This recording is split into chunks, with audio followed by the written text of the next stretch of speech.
Arrependido do que fiz, imploro teu perdão. Os caminhos que andei na tua ausência, foi tudo ilusão. Os amigos que eu conheci lá fora, quando eu mais precisei, foram embora. Sozinho então fiquei.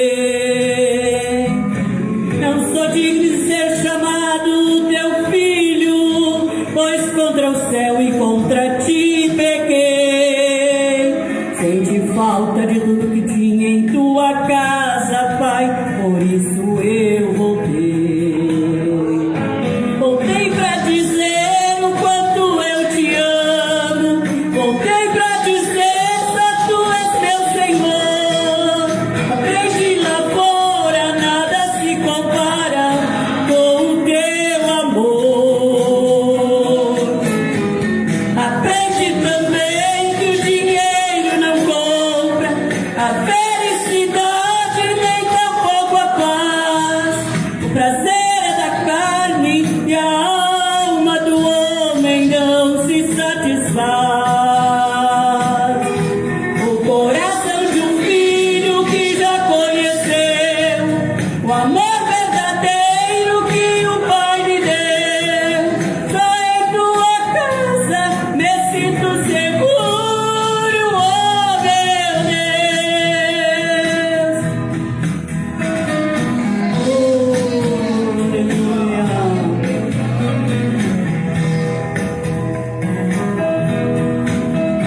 Não sou digno de ser chamado teu filho, pois contra o céu e contra ti pequei. Senti falta de tudo que tinha em tua casa, Pai, por isso eu voltei. Voltei pra dizer o quanto eu te amo. Voltei pra dizer só tu és meu Senhor. Aprende lá fora, nada se compara com o seu amor.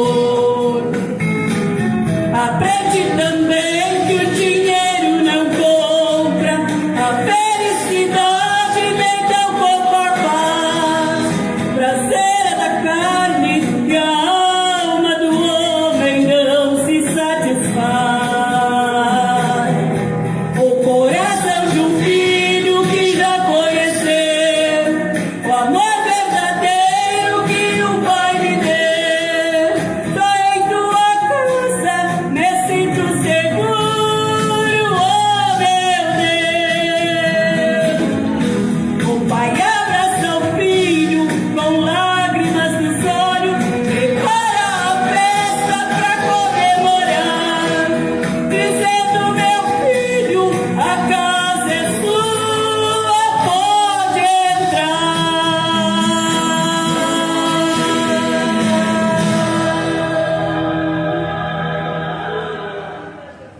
Amém. Graças a Deus. Bendito seja o nome do Senhor.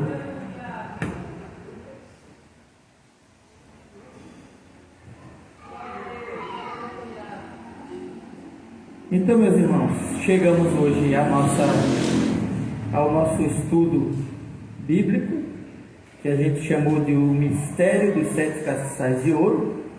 E então hoje é a 7ª carta. Nós vamos encerrar hoje o nosso estudo.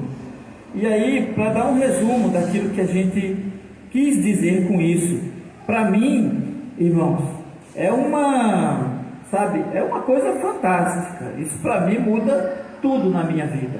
Uma revelação como essa que a gente tem, de olhar numa época como essa, numa época como a de hoje, né, onde a igreja está muito desacreditada, mas a gente entender que a igreja é de Jesus Cristo, independentemente do que as pessoas possam pensar a respeito dela.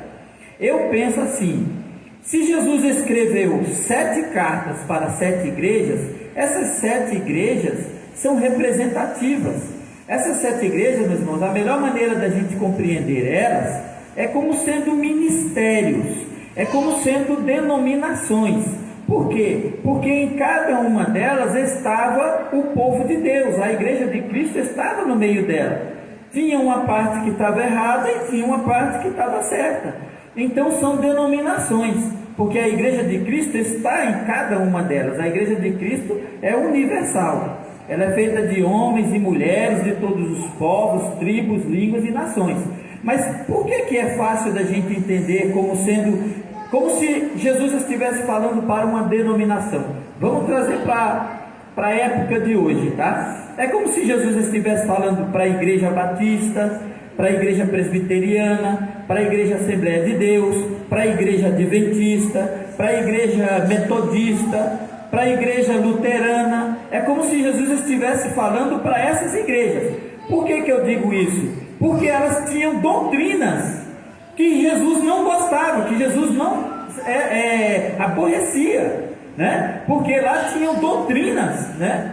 Tinha aqueles que se diziam judeus e não são, tinha aqueles que ensinavam coisas erradas. Então os irmãos percebem que são denominações, são ministérios criados ali pelos homens.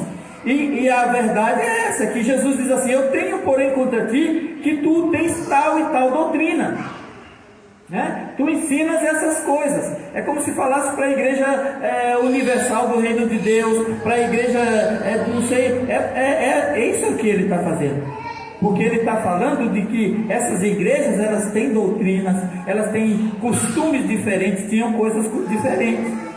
Interessante, meus irmãos, que nas 6 igrejas que Jesus fala, e elas representam todas as igrejas do mundo, mas é a maneira do Senhor tratar elas. Essa é a maneira de Jesus tratar essas igrejas, né? E o interessante é que em todas essas igrejas ele encontrou coisas boas e coisas ruins.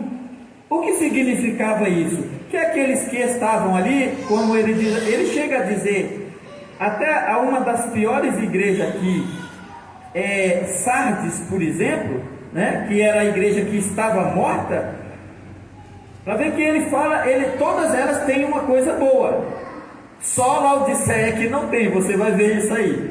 Ele diz assim, mas tens em Sardes algumas pessoas que não contaminaram suas vestes e comigo andarão de branco porque são dignas disso. Quer dizer, você tem aí no seu meio pessoas dignas que vão andar comigo de branco. Quer dizer, o Senhor então rejeita certas coisas, mas o povo dele está lá dentro dessa igreja. Então cada denominação, cada igreja é de Jesus, né? Mas elas fazem certas coisas que o Senhor vem e repreende. Quer dizer então, o que havia com Filadélfia? Filadélfia foi uma igreja que não sofreu repreensão. Quer dizer, então é possível fazer ou ter um ministério, uma denominação, uma igreja que seja uma igreja bíblica, que seja uma igreja evangélica, que siga corretamente os caminhos do Senhor. Não é impossível uma igreja andar direito, uma igreja fazer as coisas. Ela não precisa ter erro, porque a igreja de Filadélfia não tinha. A igreja de Esmirna também não tinha defeitos, ela só tinha virtudes que o Senhor encontrou. Mas aí, irmãos, nós encontramos em Laodiceia, e a igreja de Laodiceia, dentro do entendimento que nós temos de que as igrejas também representam períodos de tempos, né, desde quando ela foi fundada, ela representa a igreja dos nossos dias.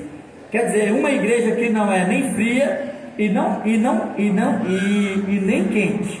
Mas isso se refere a todas, a um conjunto, a uma mentalidade que existe na cabeça dos cristãos hoje, não é? Que não descambam totalmente para o erro, mas também não querem andar fielmente como deve andar com o Senhor. Por isso que a igreja de Laodiceia, ela tem uma coisa interessante que eu quero mostrar para os irmãos. Ela foi a única igreja que não tinha nada de bom. Na fala de Jesus Cristo, ele não vê absolutamente nada de bom na igreja de Laodiceia. Quer dizer, era uma obra que no fim seria vomitada, seria rejeitada completamente. crente, eu vou te vomitar da minha boca, porque não tem nada de bom em você. Não era questão de apenas se arrepender, é que ele não tinha condições. Aqui nesse livrinho aqui, eu digo assim, ó, que a sentença que o Senhor dá, né, ela chega a ser de tirar o fôlego. Quando o Senhor começa a falar com Laodiceia, os primeiros 3 versículos, ele não é como nas outras. Ele diz assim, ó, é uma longa sentença que parece não aceitar racionalmente. Ela é uma sentença completa e fulminante. Vamos ler o que é, como o Senhor fala com Laodiceia. Ele diz assim, ó, conheço as tuas obras.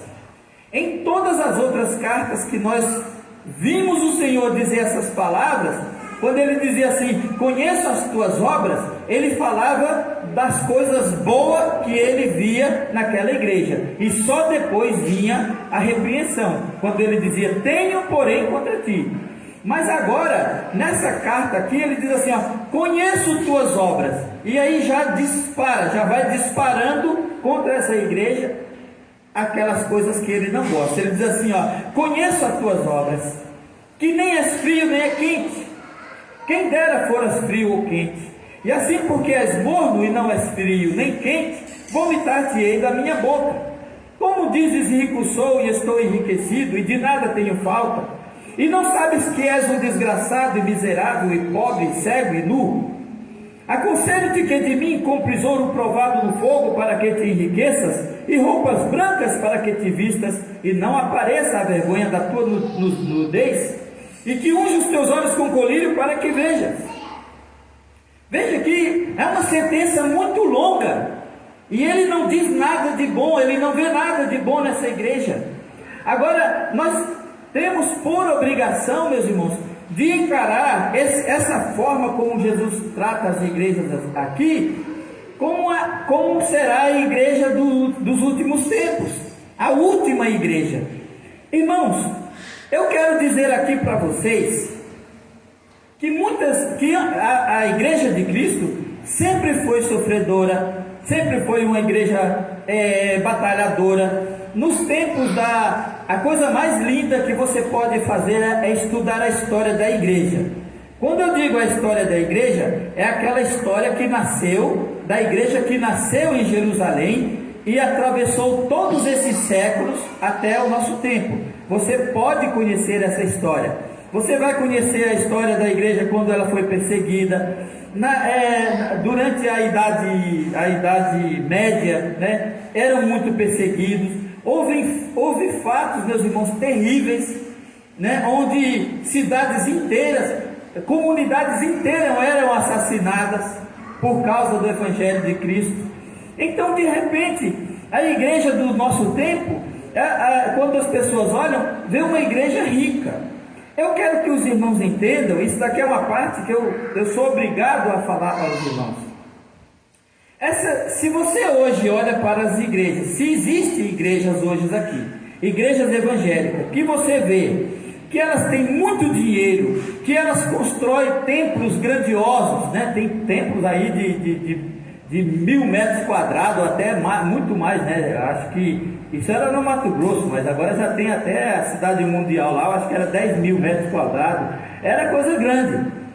Eu quero que você entenda que o que é que fez com que essas igrejas ficassem tão ricas de repente?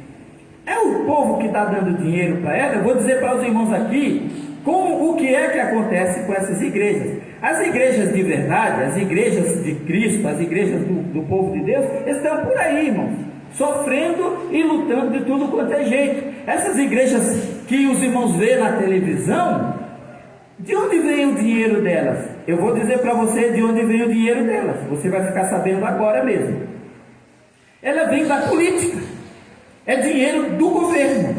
Os crentes se intrometeram na política, aí começaram vereadores, deputados, senadores, e aí as igrejas investindo para os crentes votar nos crentes. Não, irmão vota em irmão, crente vota em crente. Aí esses homens, né, quer dizer, eram eleitos, eles passam a ter, os irmãos sabem que dentro da política é a maior corrupção, né? Se eu deixasse o Reginaldo falar aqui, ele ia dizer os milhões e os milhões que cada deputado ganha, e ele tem que levar, ele tem que fazer esse dinheiro circular por algum lugar. Só que isso não chega na sua mão, entendeu? Isso não chega na mão dos crentes.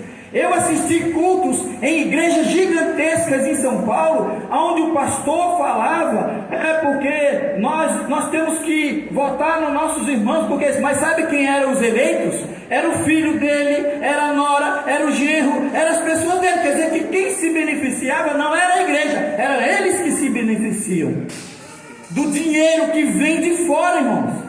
Onde é que se acha dinheiro para comprar jatinho? Onde é que se acha dinheiro para fazer isso, irmãos? São milhões e milhões de dinheiro, não é de dízimo de R$100 e de aposentado, não. Você precisa entender isso. Esse é dinheiro da política, é dinheiro que vem dos crentes que são eleitos. Eles investem fundo, aí pega aqui, aí vem vamos pegar o mais baixinho aqui, o pequeno, é o vereador, aí ele se elege, aí dentro daquela corrupção, ele começa a mexer os pauzinhos, dá um cargo para um, dá uma coisa para outra, ajuda uma coisa, ajuda outra, e a igreja entrou nessa corrupção miserável, nessa pobreza espiritual que Jesus chama aqui, por causa disso. Eu não vou dizer que eu não vou votar em crente ou que eu vou votar em crente. A gente vota na pessoa que a gente acha que tem condições, que tem capacidade de assumir aquilo que ele está fazendo. Não é porque ser crente, aí você tem que votar porque é crente. Não. Porque se fosse crente de verdade, ficava quietinho na igreja, pregando a palavra de Deus, fazendo o que é certo e não se metia nessas coisas. Então, crente vota em crente. Como é que eu vou votar num crente que não sabe de nada? Que nem é crente nem é nada. Aí vai para lá para se corromper e trazer essa corrupção, essa vergonha para a igreja. E por causa disso, por causa dessas grandes, dessas megas igrejas, as outras ficam tudo atiradas aí. Fica que nem Esmirna, na pobreza e na miséria, né? Mas Jesus diz assim, mas você é rico. É rico porque você tem o poder de Deus, você tem a graça de Deus. Isso, irmãos, parece que o dinheiro, ele corrompe muito mais do que falsas doutrinas. Do que as falsas doutrinas. Então essa igreja com o que Jesus está falando é uma igreja que ele não vê nada de bom dentro dela, né? Não vê nada de bom. O que tem dentro de bom? Sou rico, estou enriquecido. Irmãos, eu já vi pastor zombar de Deus, zombar da Bíblia, zombar das coisas de Deus. Como é que um crente chega e diz, Senhor, não me dê nem a riqueza, nem a pobreza? E chamar o crente de idiota, usar essas palavras, porque diz isso. Porque para ele o que vale é ter dinheiro. Quer dizer, eu já faria como esse homem, Senhor, não me dê a riqueza nem a pobreza. Porque se o Senhor me der a riqueza, eu vou me esquecer do Senhor, eu vou me corromper, né? E vou blasfemar e não vou mais te servir. E se eu for muito pobre, miserável, eu vou acabar blasfemando do Senhor. Então me dê a porção acostumada, me dê aquilo que eu preciso. Isso é o correto. Se você tem o que você precisa para viver, isso tá bom, tem que ser assim. Um verdadeiro servo de Deus, uma pessoa que é candidata ao céu, a ser um salvo, tem que pensar dessa maneira. Então os irmãos, não entrem nessa onda de ódio contra a igreja, não entrem nessa onda que anda fazendo a cabeça dos crentes, que crente só quer isso, que crente, não se trata disso. Isso daí é uma igreja que Jesus vai vomitar. Essa igreja que não tem nada de bom, nada mesmo para que ele possa dizer assim, eu vou te elogiar por alguma coisa. O que eu vejo em você é que você não é nem morno nem quente, né? Quer dizer, nem é quente nem é frio, você é morno. E aí, essa é uma situação muito difícil. Jesus diz assim, Depois de Jesus dar essa repreensão sobre eles, assim: eu repreendo e castigo a todos quantos amam. Sê, pois, zeloso e arrepende-te. Às vezes a gente não gosta de ser castigado, mas, irmãos, Jesus só castiga quem Ele ama, né? Se Jesus nos deixa andar e fazer o que a gente quer, Ele não está ligando com a nossa vida, não é? Então, se Ele castiga, é porque Ele nos ama, Ele não quer nos ver se perder. E Ele diz assim: eis que estou à porta e bato. Se alguém ouvir a minha voz e abrir a porta, entrarei em sua casa, e com ele cearei, e ele comigo. Como é que a gente pode entender isso? Ele está falando com uma igreja. A maneira como Jesus está falando é como se ele estivesse do lado de fora. Ele está do lado de fora. Quem bate na porta não está dentro de casa, né? Quem bate na porta está fora. Então isso daqui tem que ser entendido de duas formas. Às vezes a gente diz assim: o povo de Deus, aquela igreja de Deus, aquela de Deus, porque o povo de Deus está lá dentro. Mas pode ser que tenha certas igrejas com certas doutrinas que não se aproveita nada, né? Principalmente se é uma igreja cheia de heresias, e quando a gente olhar, não vê nada nessas igrejas. Irmãos, tem aqui coisas que eu nem quis falar para vocês. Aqui, eu escrevi aqui, né? Que eu disse assim: não falar dessas coisas. Mas você já viu o que se anda ensinando por aí? Você chamaria de igreja uma igreja onde uma mulher sobe no púlpito para falar de sexo, para falar de coisa, de como é que tem um relacionamento picante com o marido e coisa? Irmão, isso é uma depravação. Isso a Bíblia chama de as profundezas de Satanás. E por aí está cheio de igreja aí. Igreja falando de casamento, de coisa, falando de sexo e tudo mais. E as pessoas vão... Mas isso, irmãos, é uma coisa, é uma depravação, uma coisa diabólica. Porque, mas é que a igreja precisa. Essa questão desses argumentos fajuta, tá? O mundo está cheio. Esse negócio de argumentar, porque então tudo está certo. Tudo que se faz está certo. Porque a pessoa, se a igreja tivesse dificuldade, uma das coisas que eu pedi a Deus quando eu digo assim: Senhor, eu quero ser um escritor, mas eu não quero ser um escritor de um assunto só, sabe? Tipo assim, tem pastores por aí que só fala de casamento, só prega de casamento, só fala de casamento, só fala de sexo, só fala de coisa, só fala de união, só fala de coisa. Deus me perdoe, para mim isso é um alejo. Isso é como uma pessoa aleijada, ela só sabe falar de uma coisa. Manda uma pessoa, um palhaço desse, falar de profecia para ver o que ele vai dizer. O que ele vai falar quando ele falar ele vai contar piada quando ele falar que as pessoas estão indo para o inferno? Ele vai contar piada quando disser que Jesus virá nas nuvens, que ele vai pisar os ímpios como se pisa uva nos lagares? Você pode pregar uma mensagem dessa rindo, fazendo piada? E aí as pessoas estão olhando para essas coisas e achando isso tudo normal e imitando essas coisas. Mulheres abrindo e criando ministério, fazendo vergonha e causando escândalo, e causando escândalo, e causando escândalo.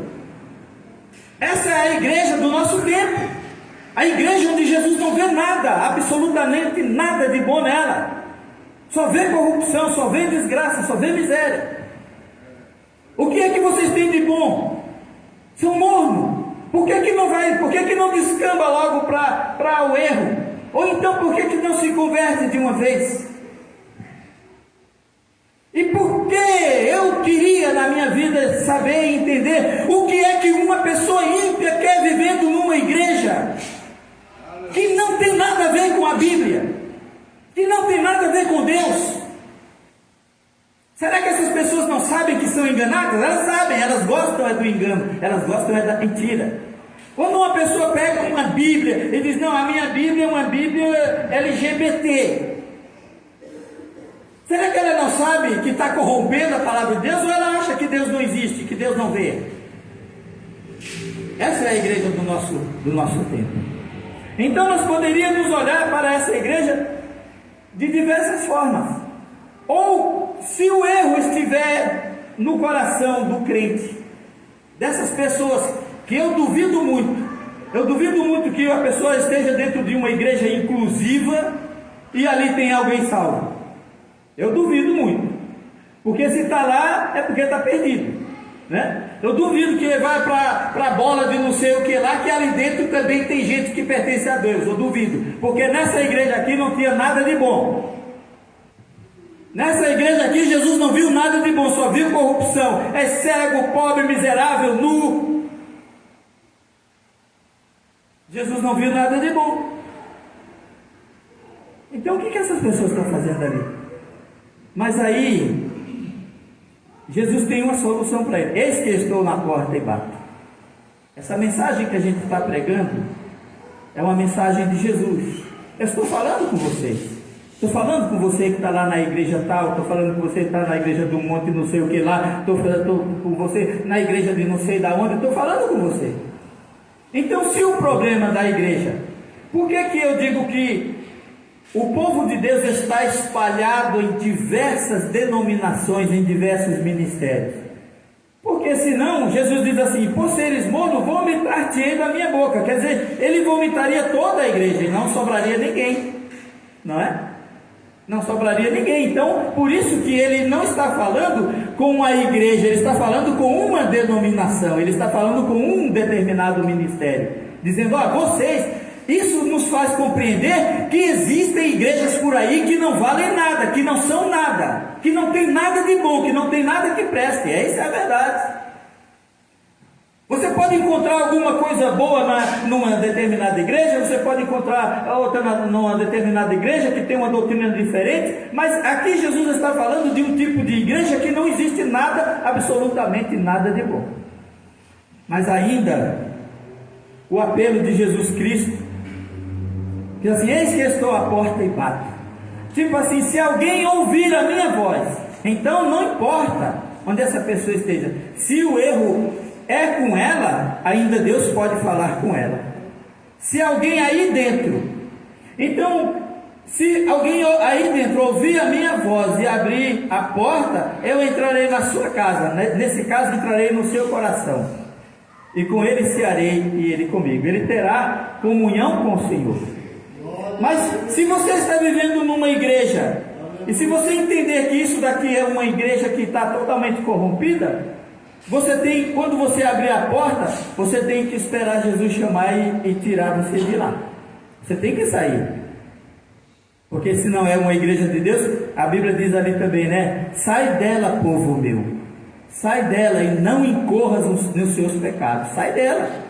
Você tem todo o direito de dizer: não, eu vou embora daqui, porque eu não vou ficar aqui me corrompendo.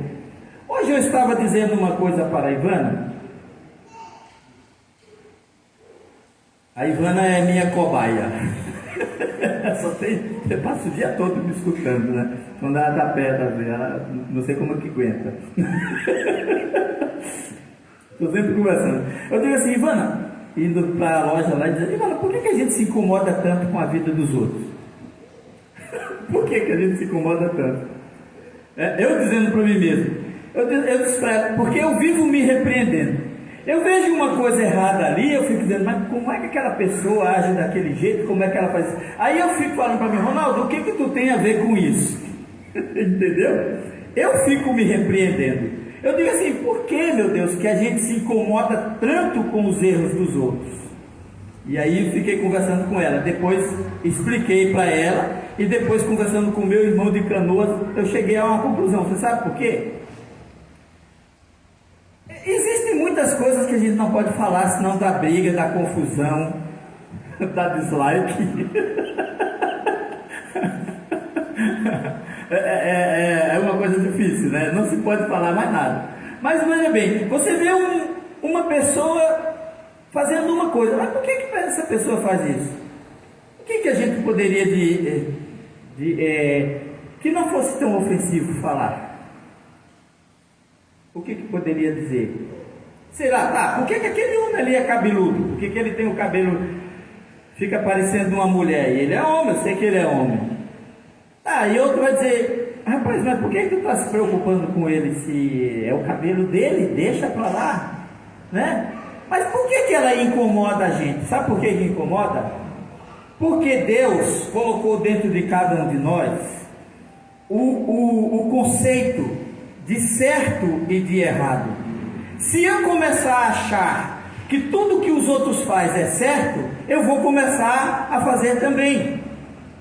Você compreende como é? Por que a gente rejeita aquilo? Reginaldo leu um salmo aqui que é maravilhoso. Eu estava pensando em falar daquele salmo ali, nessa coisa, só que é o salmo 101, que diz assim: eu aborreço as ações daqueles que se desviam, eu aborreço o ímpio. Por que você aborrece? Porque aquilo lá me faz entender, me faz pensar numa coisa: isso é uma coisa que eu nunca vou poder fazer na minha vida. Entendeu? Porque você vê uma pessoa com uma tatuagem no pescoço, por exemplo. Você diz: meu Deus, como é que a pessoa põe uma tatuagem ali na testa? E você fica pensando assim, aí o outro vai dizer para mim: qual é o problema? Não tem problema nenhum, só que se eu achar que isso é certo, amanhã eu vou querer fazer também. Se eu achar que é bonito, eu vou fazer. Então, quando dentro do meu coração eu rejeito isso, é porque Deus está me dando discernimento. E as pessoas sem discernimento, elas tudo que vê acha bonito e faz. Por isso que a gente se incomoda tanto com os erros dos outros. Só que a gente não pode falar, porque a gente tem que cuidar da nossa vida. Mas isso é uma coisa boa que está dentro de cada um de nós. Vai falar de cachorro hoje na internet. Aí você diz assim: meu Deus, como é que uma pessoa pode pegar o cachorro, lamber o cachorro, beijar o cachorro na boca? O que tem a ver com isso? Errado! Você sabe onde o cachorro passou essa boca? Você sabe o que o cachorro fica fazendo com essa língua o dia todo? Entendeu como é que é? Você não percebe isso?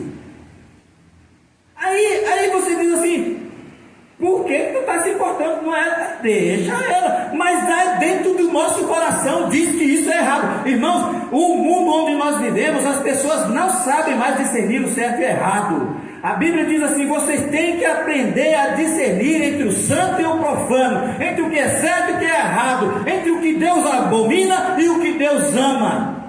Não existe esse negócio, não existe verdade relativa, existe mentira. No mundo só existe mentira e engano, que é a obra de Satanás, porque a verdade de Deus é uma verdade absoluta. O que é errado para mim é errado para você, porque se Deus diz que é errado, acabou a história. Não depende de um conceito meu, não depende do meu julgamento, depende de Deus que está dizendo isso é errado. Não depende de mim, porque eu acho que muitas coisas para mim passaria, não tem problema. Mas se Deus diz que é errado, é errado. Vocês irmãos entenderam? Só esse ganchinho deu para vocês entenderem alguma coisa? Já que a gente não pode ir fundo nessas questões. Mas se você olha e você abomina, você diz assim: olha aquilo dali é uma coisa que eu nunca vou fazer, aquilo dali é uma coisa que eu não quero fazer. Aí você passa na rua, aí você encontra uma pessoa atirada, drogada ali, né, bêbado e todo sujo. Aí você diz assim: ah, coitadinho, um dia eu vou querer ser igual a ele. Você diz isso? Você diz assim: Deus me livre e guarde. Como é que um homem chega numa situação dessa? A outra assim: vai cuidar da tua vida. Eu vou mesmo, mas aquilo está errado. Não é verdade? Não, eu vou cuidar sim da minha vida, para não cair nessa armadilha, né? De beber, de me drogar e depois estar assim atirado, sem valor nenhum. Então por isso, e a Bíblia está cheia desses exemplos. Mas não julgueis, não pode julgar. Quem disse que não pode julgar? Nunca foi proibido julgar. Só que a gente deve julgar segundo a reta justiça, não segundo a aparência. E outra coisa: com o juízo que julgar, sereis julgados. Com a medida que medir, serás medido. Se nós não tivéssemos julgamento, nós era que nem louco. Nós não sabíamos o que é a gente sair pelo meio do mundo. Meu tio era tão engraçado, que pena que ele morreu. Eu ia pregando o evangelho para ele. Um dia a gente estava indo para São Paulo, nos 4, e ele disse assim: se as pessoas não acreditassem em Deus, aí cara saía, subia esse morro aí e ficava atacando pedra nos ônibus. Ficava atacando pedra nos ônibus. Eu digo, é verdade, né? Se a pessoa não tivesse juízo, né? Mas quando ele pensa em fazer uma coisa, ele pensa se aquilo, posso fazer uma coisa dessa? Não é?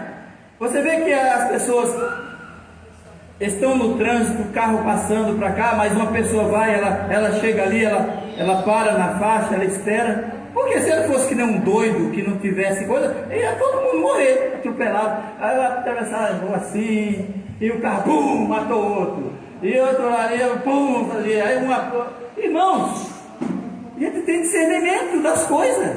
Deus nos deu capacidade para viver em sociedade, para descobrir o que é certo e o que é errado, para evitar. Olha, a gente pode até prever, ali tem um perigo. Eu tenho que tirar aquele coisa dali, porque uma criança pode pegar e derrubar e bater nele. Isso é um discernimento. Irmão, se os crentes que ficam na internet, dando ouvido a conversas e a coisa, e discussões, e não olha para a palavra de Deus, ele está perdido. Ele está perdido. A palavra de Deus ilumina nossos olhos, nossa mente, nosso coração. Eu estava olhando lá, eu tenho uma coisinha lá escrita que eu fazia vários rascunhos, né, para fazer livro, desde 1986. Nossa, faz tempo, né? Você está fazendo aquele camarada lá dos idos de 1800. Mas eu tenho coisa escrita ali. Eu digo assim, meu Deus, por que toda essa agonia no mundo? Você já perguntou? Por que esse teu sofrimento? Por que a vida é assim? Por que o mundo é assim? Salomão sentou e disse assim, eu vou descobrir o que é a vida, e eu quero saber o que é o melhor que um ser humano pode fazer. Quando você quiser aprender a viver e saber o que é a vida, leia o livro de Provérbios, leia o livro de Eclesiastes. Você entenda que quando Deus fez todas as coisas, Ele fez porque que graça tem você ter tantos dons e ninguém vê, de você escrever um livro e ninguém lê, de você, sabe? Então, quando Deus tinha todo esse poder, e Ele resolveu fazer porque Ele queria mostrar a sua glória e seu poder. Se você tivesse dinheiro, o que você faria? Você faria, se eu tivesse dinheiro eu ia visitar a Itália. Se eu tivesse dinheiro eu ia comprar um Camaro, que eu adoro ver aquele carro, camarão vermelho ali, né? Um camarão não, um Camaro vermelho. Um carrão bonito. Aí eu ia morar lá no México. Se eu tivesse dinheiro, se você tivesse dinheiro, você ia fazer tantas coisas, não é? Então pensa em Deus, com todo o poder, toda a sabedoria. O que Deus quis? O que eu vou fazer? Eu tenho dinheiro. Alguém diz assim, por que Deus criou o mundo? Ele criou porque Ele quis. Ele tinha o poder para criar. Ele criou e disse, eu vou criar, qual é o problema? É meu, eu tenho poder. E ele começou a criar, ele criou os anjos. Ele disse assim, sabe, isso aqui é uma coisa boa. Seja um imitador de Deus. Geralmente a gente vai fazer umas coisas, a gente quer fazer tudo de uma vez. Não faz assim. Deus ia fazendo aos poucos. Haja luz. Ele disse assim, se faça o mundo todo de uma vez. Não. Disse assim, haja luz. E aí houve luz. Aí Deus disse assim, olha, é boa a luz, né? Agora vamos fazer assim, haja uma parte de terra aqui, e separe o mar, as águas para um lado, e assim, olha como é bom, isso é bom. O que eu podia fazer? Isso você fazendo uma decoração na sua casa, você fazendo alguma coisa, você fazendo um trabalho qualquer, você vai fazendo aos poucos e vai vendo se vai dar tudo certo. É assim que Deus faz as coisas. E tudo que Deus criou é bom, né? E Ele teve prazer em nós. E Ele não se arrependeu de nada. Ele viu toda a humanidade perdida. Ele disse assim, eu sabia que isso ia acontecer, mas eu tenho o poder para fazer, eu quis fazer e vou fazer e ninguém vai me impedir. E vou salvar vocês. E aí nos dá a salvação. Você já parou para pensar a glória que nos espera? Você já pensou, papai? Você já parou para pensar em morar no céu, em ouvir de Jesus? Você sabe o que é dizer assim, no meio de uma multidão inumerável de homens, mulheres e crentes e anjos, e o Senhor chamar o teu nome, dizer assim: Margarida, passa aqui. Todo mundo vai parar para olhar a Margarida vir. É Jesus. Eu vou confessar o teu nome diante do meu Pai e diante dos seus santos anjos. Dizer: Pai, tu sabe quem é esse fulano aqui, Pai? Olha, Gabriel, Miguel, você conhece esse sujeito aqui? Você conhece essa pessoa aqui? Isso é uma honra.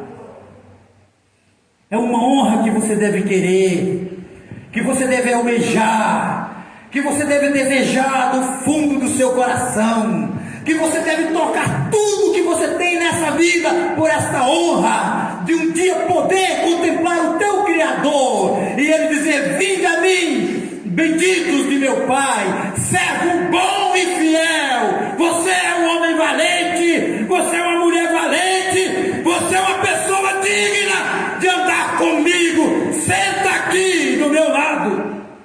Que pessoa não gosta de chegar numa reunião grande, de gente grande, e alguém dizer assim: fulano, senta aqui do meu lado. Deus vai fazer isso com você. Jesus vai fazer isso com você. E todo mundo vai ficar olhando. Glória a Deus. Mas a gente está muito apegado às coisas terrenas, a gente está muito preso. E eu falava também com o Reginaldo, e ele disse uma palavra que eu tive que rir. Ele disse assim: não, eu rechaço isso que tu está dizendo. Porque ele diz assim, que as coisas para Deus a gente faz com sacrifício mesmo, não é aquela coisa que não vale nada. E eu conversando com ele, eu disse: olha, Reginaldo, me lembro de uma hora, de um dia, que Davi queria oferecer um sacrifício a Deus, e chegou lá e disse assim: moço, me vende aí uns bezerros, umas coisas aí, e esse pedaço de terra e lenha, que eu vou oferecer um sacrifício para o Senhor. O homem disse assim: Davi, você é rei, pegue o que você quiser, esse pedaço de terra eu dou para você, essa lenha eu dou, você pode pegar o gado que você quiser, todos os animais que você quiser fazer. Ele disse: não, eu quero pagar por eles. Não, Davi, isso não é nada entre mim e ti, rapaz, pega, eu estou te dando isso aqui. Ele disse: não quero. Mas Davi, faz o teu sacrifício. Ele disse assim: eu não vou oferecer ao meu Deus coisa que não me custe nada. Essa é a verdade. Porque a gente diz assim: ah, tu faz, fulano, se tu puder, se tu quiser. Aí é onde o Reginaldo diz assim: não, Ronaldo, eu rechaço essas palavras. Ele diz assim: a gente tem que fazer, cortar na carne. A gente tem que fazer com sacrifício. A gente tem que fazer uma coisa para Deus que custe alguma coisa para nós, para que isso tenha valor. Glória a Deus. Ah, se você soubesse. Eu lamento profundamente. Ah, se você soubesse. Eu falo assim: ah, se você soubesse o que nos aguarda. E não pense assim, que nem antigamente eu ficava pensando: ah, mas e quando será isso? Não, isso é o dia que você morrer. A morte é o dia que vai chegar seu juízo. Jesus vai chegar para você no dia da sua morte, o juízo vai chegar no dia da sua morte. A hora que você chegar, acabou suas oportunidades, e aí? Não tem que pensar assim: ah, mas o mundo vai demorar a acabar. Sim, mas você não, você pode acabar amanhã. O juízo de Deus chega para você na hora que você morre, você está na fila. Ah, esse fulano vai ver só quando chegar no dia do juízo final. Não! O dia que ele der entrada no hospital, que diz assim: ó, você não passa dessa noite, ele vai espernear, vai chorar, vai gritar, mas o anjo da morte estará lá com a foice para ceifar a alma dele e arrastar. O que você tinha que fazer, você perdeu o seu tempo. Agora não tem mais nada para fazer. Seu destino está selado para sempre. Deus está nos estendendo as mãos. Deus está nos falando. Deus está nos dizendo: você tem que olhar para as coisas do céu. Você tem que pensar nas coisas do céu. Você tem que desejar morar naquela cidade que Deus nos prometeu. Você tem que desejar estar lá com Jesus, né? Se coloque de pé em nome do Senhor. Eis que estou à porta e bato. Se alguém ouvir a minha voz e abrir a porta, entrarei em sua casa, e com ele cearei, e ele comigo. E aí no final ele diz assim: ao que vencer, lhe concederei que se assente comigo no meu trono, assim como eu venci, e me assentei com meu Pai no trono. Eu sei que a vida é curta, mas, meu Jesus, Deus me ajude, porque eu sei que cada minuto que eu tenho da minha vida, eu tenho que fazer valer, eu tenho que fazer isso valer para Deus.